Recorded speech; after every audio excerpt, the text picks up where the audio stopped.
उसने अपने चेलों से कहा, तुम जानते हो कि अब से 2 दिन बाद फसह का त्योहार है और इंसान के बेटे को काठ पर लटकाकर मार डालने के लिए सौंप दिया जाएगा।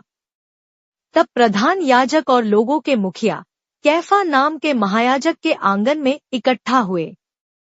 उन्होंने मिलकर साजिश की कि कैसे यीशु को छल से पकड़े और मार डालें। मगर वे कह रहे थे, त्योहार के वक्त नहीं, ताकि लोग हंगामा न मचा दें। यीशु बैतनिय्याह में शमौन के घर में था, जो पहले एक कोढ़ी था। जब वह खाना खा रहा था, तो एक औरत उसके पास खुशबूदार तेल की बोतल लेकर आई, जो बहुत महंगा था। वह उसके सिर पर तेल उंडेलने लगी। यह देखकर चेले भड़क उठे और कहने लगे, यह औरत क्यों तेल बर्बाद कर रही है? इसे ऊंचे दामों में बेचकर पैसा गरीबों को दिया जा सकता था। यीशु ने यह जानकर कि वे आपस में क्या बात कर रहे हैं, कहा, तुम इस औरत को क्यों परेशान कर रहे हो? इसने तो मेरी खातिर एक बढ़िया काम किया है। गरीब तो हमेशा तुम्हारे साथ होंगे, मगर मैं हमेशा तुम्हारे साथ नहीं रहूंगा। इसने मेरे शरीर पर खुशबूदार तेल मलकर मेरे दफनाए जाने की तैयारी की है। मैं तुमसे सच कहता हूँ, सारी दुनिया में जहाँ कहीं खुशखबरी का प्रचार किया जाएगा, वहाँ इस औरत की याद में इसके काम की चर्चा की जाएगी। फिर उन 12 में से एक, जो यहूदा इस्करियोती कहलाता था, प्रधान याजकों के पास गया और उसने उनसे कहा, अगर मैं उसे तुम्हारे हाथों पकड़वा दूं, तो तुम मुझे क्या दोगे? उन्होंने कहा कि वे उसे चांदी के सिक्के देंगे। तब से यहूदा यीशु को पकड़वाने के लिए सही मौका ढूंढने लगा। बिन खमीर की रोटी के त्योहार के पहले दिन चेले यीशु के पास आए और उससे पूछने लगे, तू कहाँ चाहता है कि हम तेरे लिए फसह का खाना खाने की तैयारी करें? उसने कहा, शहर में फला फला आदमी के पास जाओ और उससे कहो, गुरु कहता है, मेरे लिए तय किया गया वक्त पास आ गया है। मैं अपने चेलों के साथ तेरे घर में फसह का त्योहार मनाऊंगा। तब चेलों ने ठीक वैसा ही किया जैसा यीशु ने उनसे कहा था और फसह की तैयारी की। जब शाम हुई तो वह अपने चेलों के साथ खाना खाने बैठा। जब वे खा रहे थे, तो उसने कहा, मैं तुमसे सच कहता हूँ, तुम में से एक मेरे साथ विश्वासघात करके मुझे पकड़वा देगा। यह सुनकर वे बहुत दुखी हुए और एक एक करके उससे पूछने लगे, प्रभु, वह मैं तो नहीं हूँ न? उसने कहा, जो मेरे साथ कटोरे में हाथ डालता है, वही मेरे साथ विश्वासघात करेगा। यह सच है कि इंसान का बेटा तो जा ही रहा है, ठीक जैसा उसके बारे में लिखा है, मगर उस आदमी का बहुत बुरा होगा जो इंसान के बेटे के साथ विश्वासघात करके उसे पकड़वा देगा। उस आदमी के लिए अच्छा तो यह होता कि वह पैदा ही न हुआ होता। तब यहूदा ने, जो उसके साथ गद्दारी करने वाला था, उससे कहा, रब्बी, वह मैं तो नहीं हूँ न?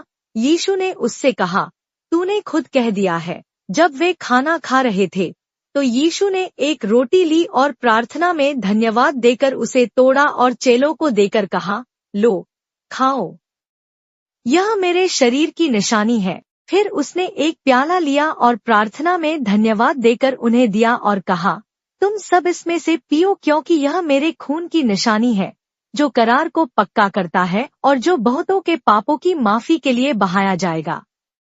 मगर मैं तुमसे कहता हूँ, अब से मैं यह दाखमदिरा उस दिन तक हरगिज नहीं पीऊंगा, जिस दिन मैं अपने पिता के राज में तुम्हारे साथ नई दाखमदिरा न पीऊं। आखिर में उन्होंने परमेश्वर की तारीफ में गीत गाए और फिर जैतून पहाड़ की तरफ निकल गए। इसके बाद यीशु, तो मैं तुमसे पहले गलील जाऊंगा। मगर पतरस ने उससे कहा, तेरे साथ जो होगा उसकी वजह से चाहे बाकी सबका विश्वास डगमगा जाए, मगर मेरा विश्वास कभी नहीं डगमगाएगा। यीशु ने उससे कहा, मैं तुझसे सच कहता हूँ, इसी रात मुर्गे के बांग देने से पहले तू 3 बार मुझे जानने से इनकार कर देगा। पतरस ने उससे कहा, चाहे मुझे तेरे साथ मरना पड़े, तब भी मैं तुझे जानने से हरगिज इनकार नहीं करूंगा। बाकी सभी चेलों ने भी यही कहा। तब यीशु अपने चेलों के साथ गतसमनी नाम की जगह आया और उसने चेलों से कहा, मैं वहां प्रार्थना करने जा रहा हूँ, तुम यहीं बैठे रहना। और उसने पतरस और जब्दी के दोनों बेटों को अपने साथ लिया। उसका जी बहुत बेचैन हो उठा और वह दुख से बेहाल होने लगा। तब उसने उनसे कहा, मेरा मन बहुत दुखी है, यहाँ तक कि मेरी मरने जैसी हालत हो रही है। तुम यहीं ठहरो और मेरे साथ जागते रहो। फिर वह थोड़ा आगे गया और मुंह के बल गिरकर यह प्रार्थना करने लगा, मेरे पिता, अगर हो सके तो यह प्याला मेरे सामने से हटा दे। फिर भी मेरी मर्जी नहीं, बल्कि तेरी मर्जी पूरी हो। जब वह अपने चेलों के पास वापस आया, तो उसने देखा कि वे सो रहे हैं। उसने पतरस से कहा, क्या तुम लोग मेरे साथ थोड़ी देर के लिए भी नहीं जाग सके? जागते रहो और प्रार्थना करते रहो ताकि तुम परीक्षा में न पड़ो। दिल तो बेशक तैयार है, मगर शरीर कमजोर है। फिर वह दूसरी बार गया और यह कहकर प्रार्थना करने लगा, मेरे पिता, अगर मुझे यह प्याला पीना ही है और इसे हटाया नहीं जा सकता, तो तेरी मर्जी पूरी हो।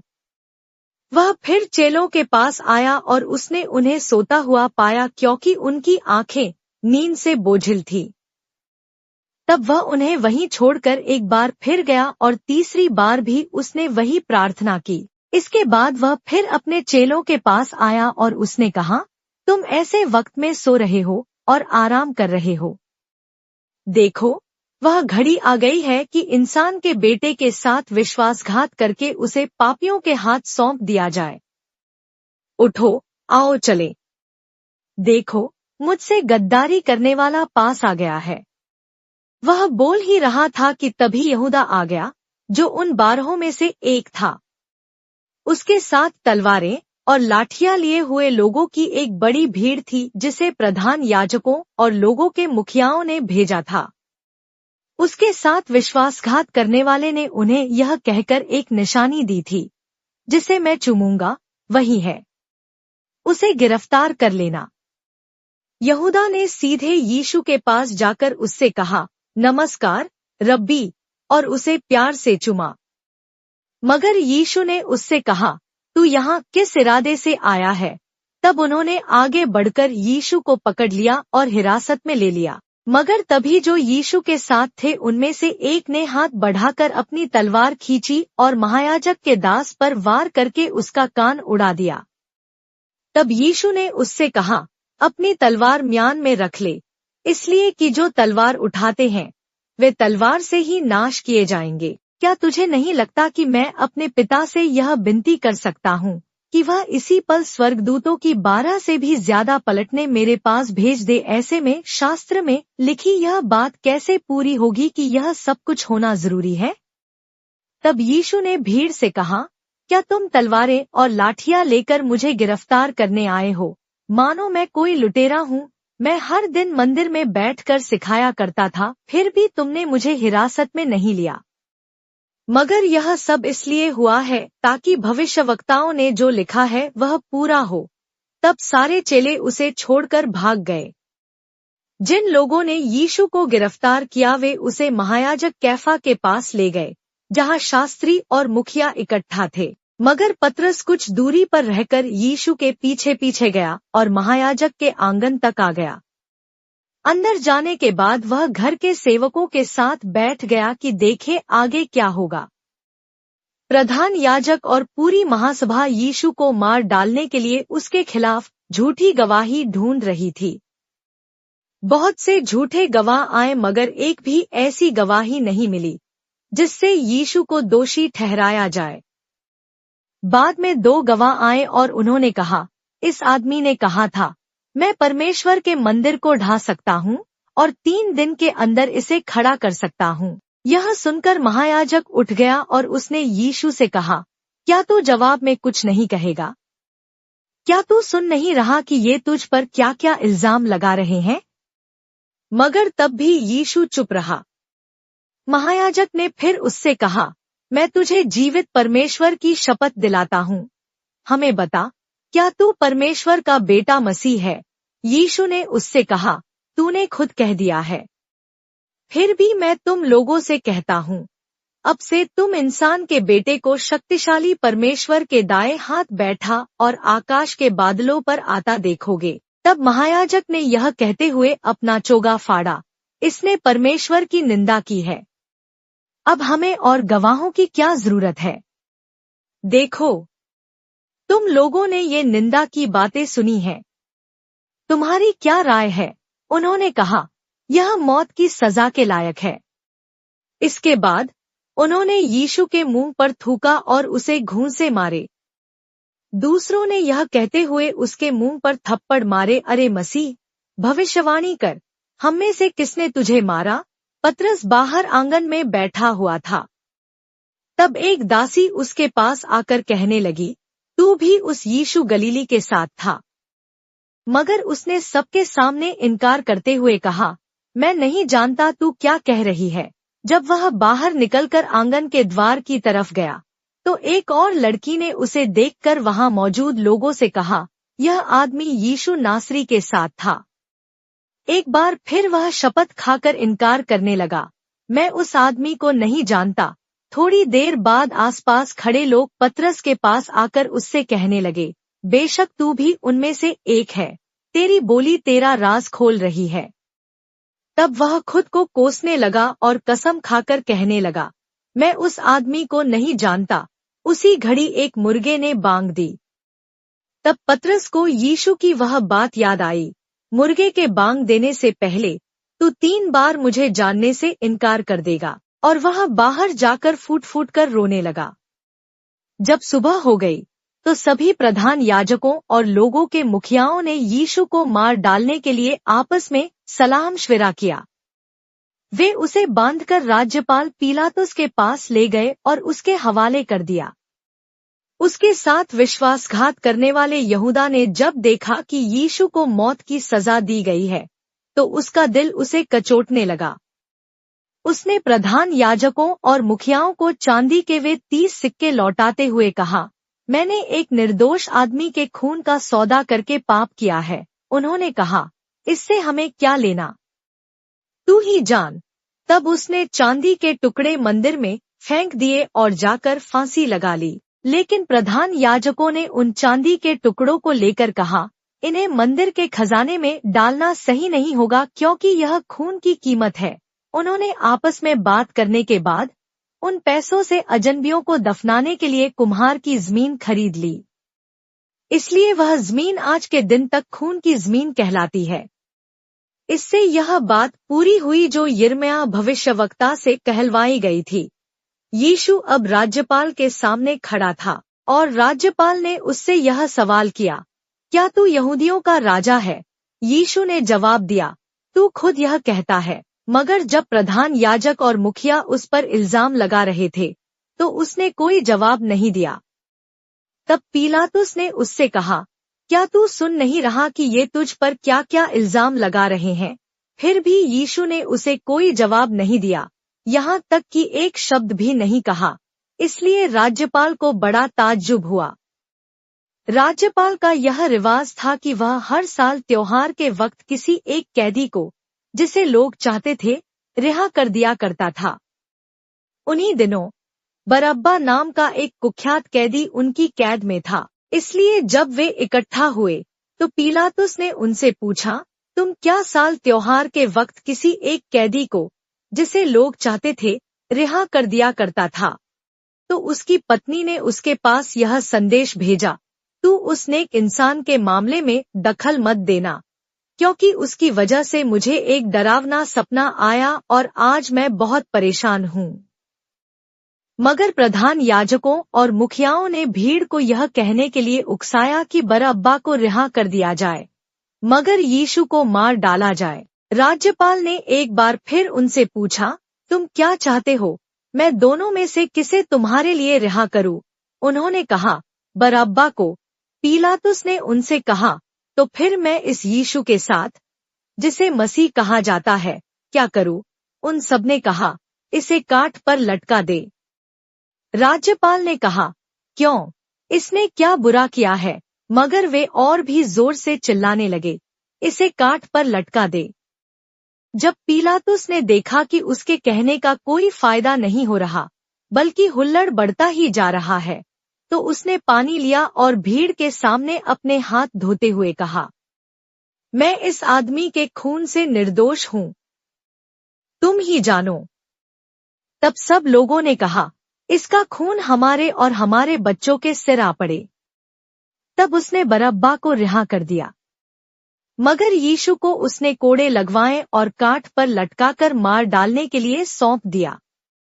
इसके बाद राज्यपाल के सैनिक यीशु को उसके भवन के अंदर ले गए और उन्होंने सैनिकों की पूरी पलटन को वहां उसके पास इकट्ठा कर लिया। उन्होंने उसके कपड़े उतारकर उसे सुर्ख लाल रंग का एक कपड़ा पहनाया और कांटों का एक ताज बनाकर उसके सिर पर रखा और उसके दाएं हाथ में एक नरकट दिया। फिर वे उसके सामने घुटने टेककर यह कहते हुए उसका मजाक उड़ाने लगे, हे यहूदियों के राजा, सलाम। उन्होंने उस पर थूका और नरकट लेकर उसके सिर पर मारने लगे। जब उन्होंने उसका खूब मजाक उड़ा लिया तो वह कपड़ा उतार दिया और उसी के कपड़े उसे पहना दिए। फिर वे उसे काठ पर ठोकने के लिए ले गए। जब वे जा रहे थे तो उन्हें कुरेने का रहने वाला एक आदमी मिला जिसका नाम शमौन था। उन्होंने इस आदमी को जबरन सेवा के लिए पकड़ा कि वह यीशु का यातना का काट उठाकर ले चले। जब वे गुलगुता नाम की जगह पहुंचे, जो खोपड़ी स्थान कहलाती है, तो उन्होंने यीशु को पीने के लिए पित्त मिली दाखमदिरा दी, मगर उसने चखने के बाद उसे पीने से इनकार कर दिया। सैनिकों ने उसे काठ पर ठोंक दिया और चिट्ठियां डालकर उसका ओढ़ना आपस में बांट लिया। फिर वहां बैठकर वे उसकी पहरेदारी करने लगे और उस पर जो इल्जाम था उसे लिखकर उन्होंने उसके सिर के ऊपर काठ पर लगा दिया, यह यहूदियों का राजा यीशु है।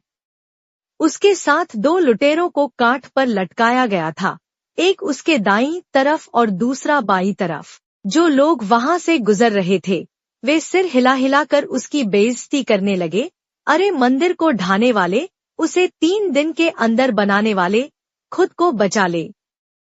अगर तू परमेश्वर का बेटा है तो यातना के काठ से नीचे उतर आ।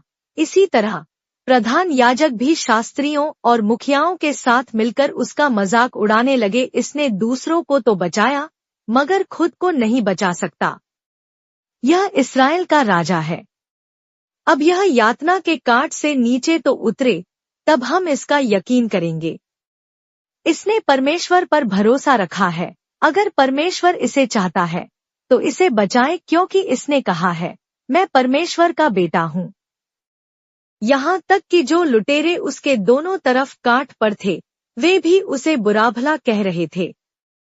6ठे घंटे से उस पूरे देश में अंधकार छा गया और 9वें घंटे तक छाया रहा।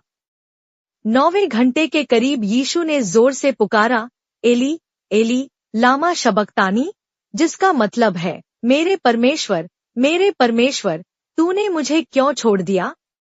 यह सुनकर वहां खड़े कुछ लोग कहने लगे, यह आदमी एलिय्याह को पुकार रहा है।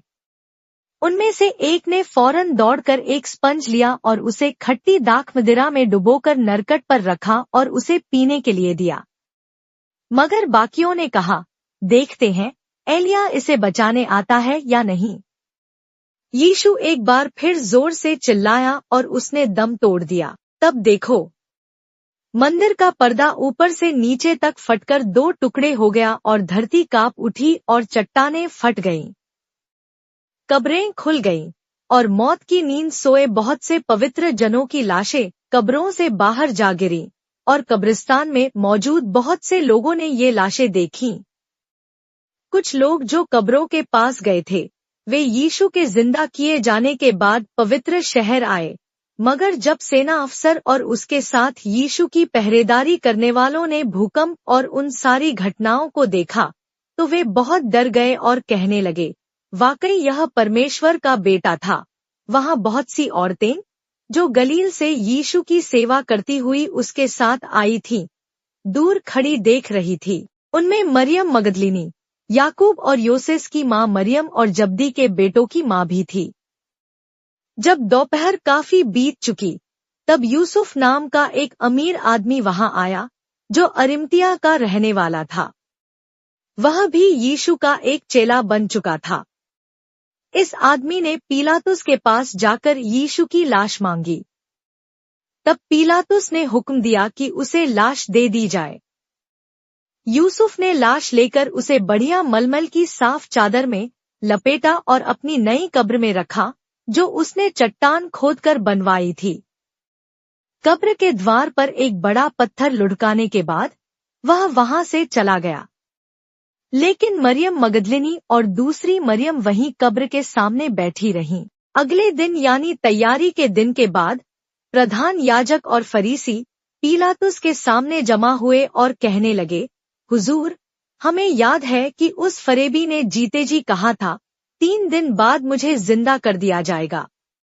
इसलिए हुक्म दे कि तीसरे दिन तक कब्र की चौकसी की जाए ताकि उसके चेले आकर उसे चुरा न लें और लोगों से कहें, उसे मरे हुओं में से जिंदा कर दिया गया है। फिर यह आखिरी ढोंग पहले वाले ढोंग से भी बदतर होगा। पीलातुस ने उनसे कहा, तुम पहरेदार ले जा सकते हो और जैसा पहरा बिठाना चाहते हो वैसा बिठा दो। तब वे गए और उन्होंने एक बड़े पत्थर से कब्र का द्वार अच्छी तरह बंद कर दिया और पहरेदार तैनात कर दिए।